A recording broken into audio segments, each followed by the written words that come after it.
கூடாது சொல்லி வாழ்விட குடியிருப்பு கட்டி கொடுத்தவர் முத்தமிழ் கலைஞர் தான் கட்டி கொடுத்தார். உங்களோட கண்ணீர் இருக்கு தெரியுமா?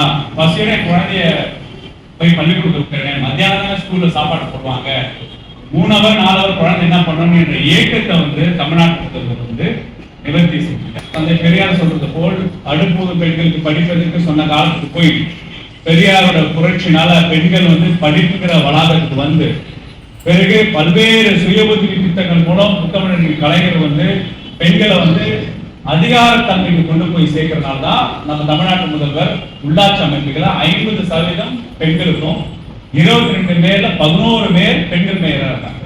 இந்த ட்ரைனிங் பல்வேறு டாபிக்ஸ் டிஸ்கஸ் பண்ணுவாங்க. அதுல ஏதாவது ஒரு டாபிக், ஏதாவது ஒரு சிந்தனை உங்களுக்கு பயனுள்ளதாக.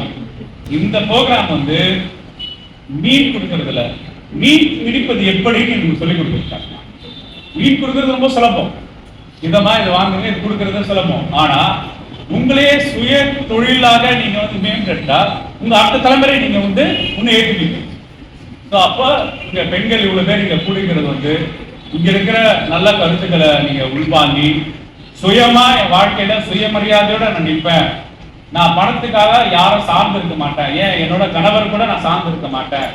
நான் என்னோட பணம் நான் என் குடும்பத்தையும் நடத்துவேன். என் குடும்பத்தில் இருக்கிற சுற்றி இருக்கிற உற்றார் உறவினர்களை நான் பாதுகாப்பேன். என் குழந்தைகளுக்கு தரமான உணவு, தரமான கல்வி கொடுப்பேன் அப்படின்னு உங்களை ஒரு சுய தொழில் நிபுணர்களாக, தொழில் முனைவர்களாக மாற்றுவதற்கான ஒரு முன்னெடுப்பு தான்.